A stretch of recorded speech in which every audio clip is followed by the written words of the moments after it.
अभिजित, वर्षानुवर्ष पुणेकरांना हा पूल पाहण्याची किंवा हा परिसर पाहण्याची जी सवय आहे ती आता बदलावी लागेल किंवा कारण जेव्हा रविवार उजाडेल उद्याचा काही तासांमध्ये तेव्हा चित्र हे वेगळं असेल आणि त्यानंतर हे चित्र आणखी बदलत जाईल। आपण आता या सगळ्या परिसरात कडे जर पाहिलं तर या ठिकाणी पाहिलं तर काउंटडाऊन सुरू झालेला आहे आणि पुढच्या काही क्षणांमध्ये हा पूल जो आहे तो जमीन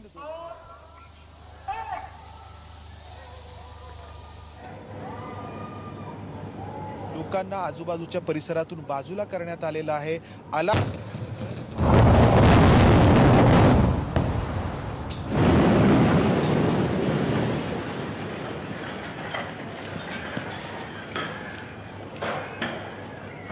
जसं बघितलं की अगदी 10 काउंटडाऊन झालं आणि हा पूल जो आहे तो पाडण्यात आलेला आहे। इथं उपस्थित असलेल्या कर्मचाऱ्यांनी आणि पोलिसांनी एडिफाइस कंपनीच्या NHAIच्या कर्मचाऱ्यांनी अगदी टाळ्या वाजवून आनंद दृश्य आहे जे आपण आता टेलिव्हिजनच्या स्क्रीनवर पाहतो आहोत, ABP माझावर एक्सक्लुझिव्हली पाहतो आहोत की पूल पाडण्यात आलेला आहे। त्याच्यामुळे सगळीकडे या परिसरामध्ये धुराचे लोट जे आहेत ते सध्या पाहायला मिळत आहेत। पूर्णतः पूल हा नामशेष झालेला आहे, काळाच्या पडद्याआड गेलेला आहे आणि आता हळूहळू हा धूळ आणि धूर जो आहे तो खाली बसतोय आणि पलीकडे जे पुलाचं काम चालू आहे, ज्या क्रेन्स लागलेल्या आहेत त्या क्रेन्सवरचे दिवे जे आहेत ते लुकलुकताना आपल्याला दिसत आहेत। अजून पुढची 30 मिनिटं जे आहेत ते कुणीही पुढे जाऊ नये अशा पद्धतीच्या सूचना ज्या आहेत त्या पोलीस इथं व्हॅनमधून देत आहेत। पुढचे 30 मिनिटं आणखी काही धोका असू शकतो। ब्लास्टिंगसाठी जे मटेरियल आतमध्ये टाकलं होतं त्यातलं कुठलं एखादं मटेरियल जर त्याचा स्फोट होण्याचा बाकी असेल तर तेही पुढच्या 30 मिनिटांमध्ये लक्षात येईल। त्या तांत्रिक बाजू तपासल्या जातील आणि मगच इथून पुढे जाता येईल। म्हणजे पुढचे 30 मिनिटं अजूनही कुणालाही पुलाच्या मलब्याजवळ सुद्धा किंवा त्या जवळ जाता येणार नाही। हा पूल नामशेष झाला असला तरी सुद्धा 30 मिनिटाचा काळ जो आहे 30 मिनिटाचा काळ आपल्याला वाट बघावी लागणार आहे। मंदार हो अभिजित, पहिली 15 मिनिटं जी आहेत ती हा जो धुरळा उडालेला आहे जो आमच्या दिशेने म्हणजे पूर्व दिशेला आलेला आहे तो खाली बसण्याची वाट पाहण्यात येईल आणि त्यानंतर पुढची 15 मिनिटं एडिफिस इंजिनिअरिंगचे जे अधिकारी आहेत ते त्या ठिकाणी जाऊन तपासणी करतील की जी विस्फोटकं त्या ठिकाणी पेरण्यात आलेली होती त्यापैकी कोणतं विस्फोटक अजून जिवंत तर नाहीये ना, त्यापासून कोणता धोका तर नाहीये ना। आणि त्यानंतर म्हणजे तू जसं सांगितलंस अर्ध्या तासानंतर या पुलाचा जो राडारोडा आहे तो उचलण्यास सुरुवात होईल। त्यासाठी सगळी यंत्रणा सज्ज आहे हे आपण मगासपासून सांगतो आहोत आणि हे काम जोखमीचं होतं। जोखीम यासाठी होती की राष्ट्रीय महामार्गावरती असलेला हा पूल ध्वस्त करायचा होता स्फोटकांच्या साहाय्याने। खरं तर ही जी एडिफिस इंजिनिअरिंग कंपनी आहे या कंपनीला खूप मोठा अनुभव आहे अशा प्रकारे इमारती किंवा स्ट्रक्चर ध्वस्त करण्याचा। दिल्लीतील ट्विन टॉवर्स पाडल्याचं आपण पाहिलं किंवा अमृतांजन पूल पाडल्याचं पाहिलं, परंतु इथं परिस्थिती काहीशी वेगळी होती। ती यासाठी होती की राष्ट्रीय महामार्ग आहे आणि एक बॉटलनेक आहे, मात्र अतिशय सुनियोजितपणे आणि अगदी कौशल्याने हा सगळा जो उपक्रम आहे किंवा पूल पाडण्याचा जे काही काम आहे ते यशस्वी झालेलं आहे। आपण काही क्षणांपूर्वी पाहिलं की स्फोट झाला आणि हा जो पूल आहे तो जमीनदोस्त झाला। या तुझ्या बाजूने मंदार मला तुला थोडंसं थांबवायचंय। मंदार, मला एक गोष्ट सांग, तुझ्या बाजूने ज्या पद्धतीने आपण बघितलं होतं की एडिफाइस कंपनीने जे काम केलं होतं म्हणजे पूर्ण स्ट्रक्चर अख्खं खाली आलं होतं। माझ्या बाजूनं मी जे बघतोय त्या बाजूनं ते पूर्ण स्ट्रक्चर खाली आल्याचं दिसत नाहीये, पण तुझ्या बाजूनं असं दिसतंय का की ते सगळं स्ट्रक्चर खाली आलेलं आहे?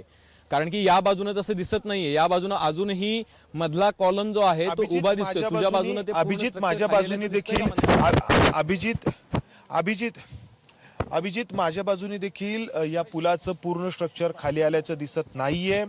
धूळ किंवा धुरळा जो आहे तो हळूहळू आता कमी होतोय आणि त्या धुरळा कमी झाल्यानंतर जे चित्र आपल्याला दिसतंय आपल्या प्रेक्षकांना आपण दाखवतो आहोत त्यानुसार पूर्ण हे जे काही स्ट्रक्चर आहे ते खाली आलेलं नाही। अजूनही आपल्याला त्या ठिकाणी जो पांढरा कागद अंथरलेला आहे तो दिसतो आहे आणि तो अंथरलेला कागद दिसतो आहे याचा अर्थ त्या ठिकाणी अजूनही स्ट्रक्चर आहे।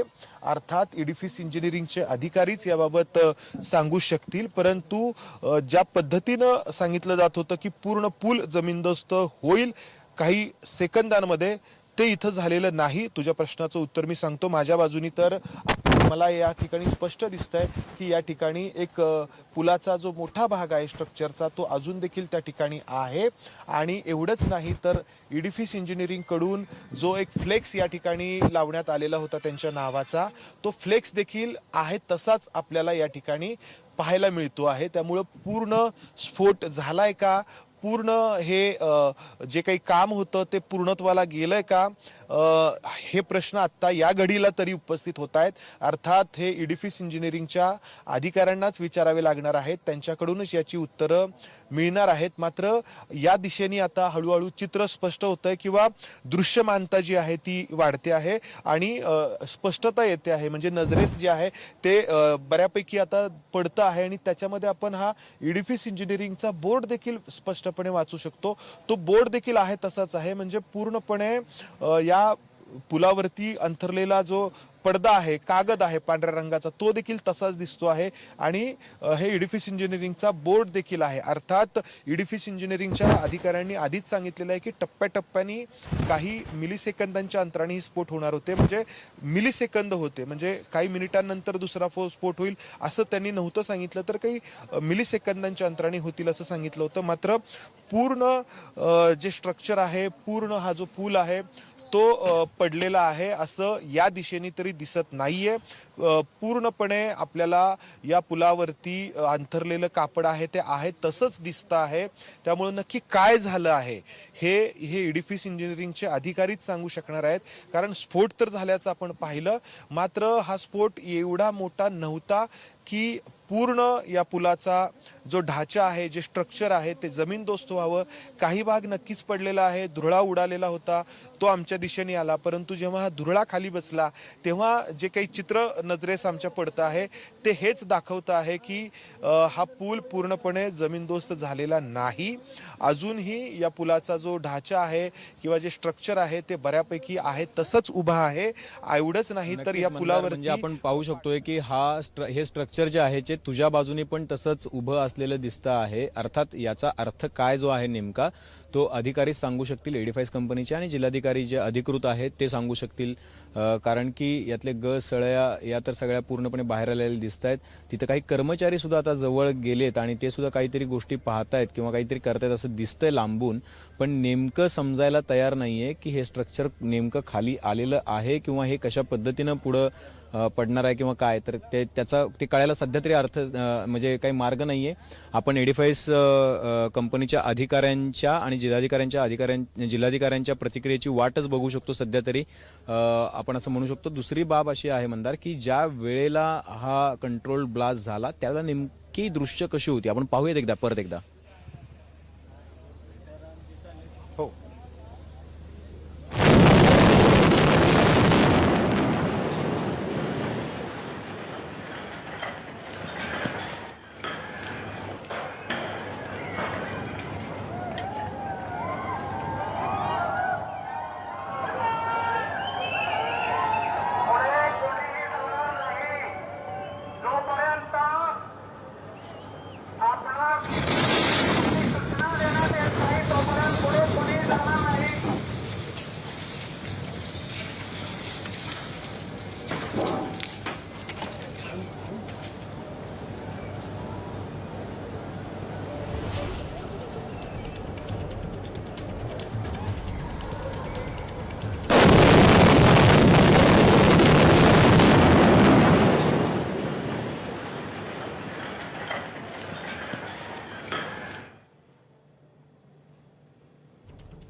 ब्लास्ट संबंधी जे लोक आहेत ते जात आहेत, बाकी कोणी जात नाही. कोणी अफवा उठवू नका, कोणी पुढे जात नाहीये, कोणी जायचं नाहीये पुढे.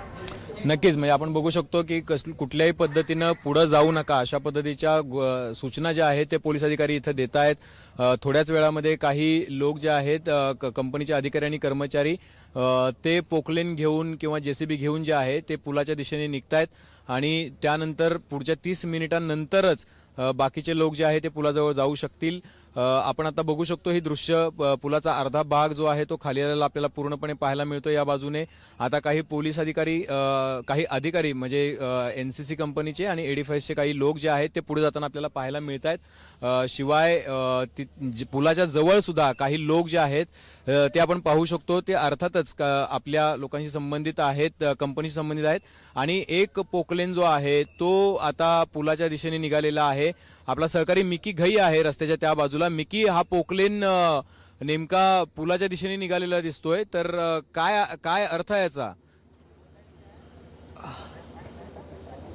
अर्थात जेव्हा हा पुलाचा ब्लास्ट झाला त्याच्यानंतर इडिफिस कंपनीचे काही इंजिनियर त्या पुलाजवळ पोहोचलेले आहेत आणि त्यानंतर आता त्यांनी या पोकलेनला, JCBला आणि टिपरला पुढे येण्याचे आदेश दिलेले आहेत. आणि जर आपण बघितलं तर जे ड्रायव्हर या ठिकाणी होते ते सगळे सज्ज झालेले आहेत. आणि एक पोकलेन जर आपण बघत असाल तर समोर या पुलाच्या दिशेने निघालेले आहेत. काही कर्मचारी या ठिकाणी जे वेगवेगळ्या कंपनीचे या ठिकाणी आहेत ते देखील आता पुढे जाणार आहेत.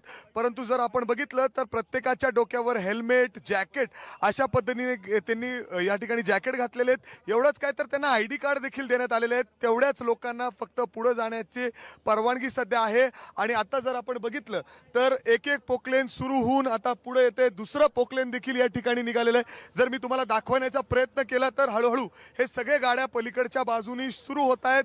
एक एक गाडी पुढे येते. जर आपण बघितलं तर JCB, पोकलेन हे आता हळूहळू पुढे जात आहेत. अर्थात जो ब्लास्ट या ठिकाणी पुलाचा करण्यात आलेला आहे तो जवळजवळ यशस्वी झालेला आहे असं देखील म्हणावं लागेल. कारण त्यानंतरच या इंजिनियर लोकांनी कॉल दिलेला आहे. आणि आता JCB आणि पोकलेनचे जे ड्रायव्हर आहेत ते घेऊन हळूहळू त्यांच्या गाड्या पुढे जात आहेत. जसं आपण सांगितलेलं होतं, ब्लास्ट झाल्यानंतर हे सगळे गाड्या पुढे जाणार आहे. कारण जो राडारोडा रस्त्यावर पडलेला आहे तो त्यांना क्लिअर करायचा आहे. जवळपास 6.5 तासाचा वेळ त्यांना दिलेला आहे. आणि त्यासाठी जवळपास 18 ते 20 पोकलेन आणि JCB या ठिकाणी सज्ज आहेत. जवळपास 20 ट्रक या ठिकाणी टिपर लावण्यात आलेले आहेत जे हे राडारोडा घेऊन लांब जाणार आहेत टाकायला. परंतु आता जर आपण बघितलं तर एक एक JCB, पोकलेन आता हळूहळू पुलाच्या दिशेने पुढे जात आहेत. एक पोकलेन जर आपण बघितलं तर तो पुलापर्यंत पोहोचलेला आहे. अनेक अधिकारी देखील हळूहळू तिथं पोहोचतायत, पाहतायत. ज्या पद्धतीने हा स्फोट त्यांना घडवायचा होता, पूल पाडायचा होता, तो या ठिकाणी यशस्वी झालाय का ते देखील या ठिकाणी तपासलं जात आहे. आणि त्यानंतर आता जर आपण बघितलं तर पोकलेन, JCB आणि टिपर ते हळूहळू पुढं पुलाच्या दिशेने जाताना दिसत आहेत. आणि त्यानंतर आता जो राडारोडा खाली पडलेला आहे, अर्थात काही स्ट्रक्चर जे वरच आपण बघतोय त्या या पोकलेनच्या सहाय्याने खाली पाडला जाणार आहे. कारण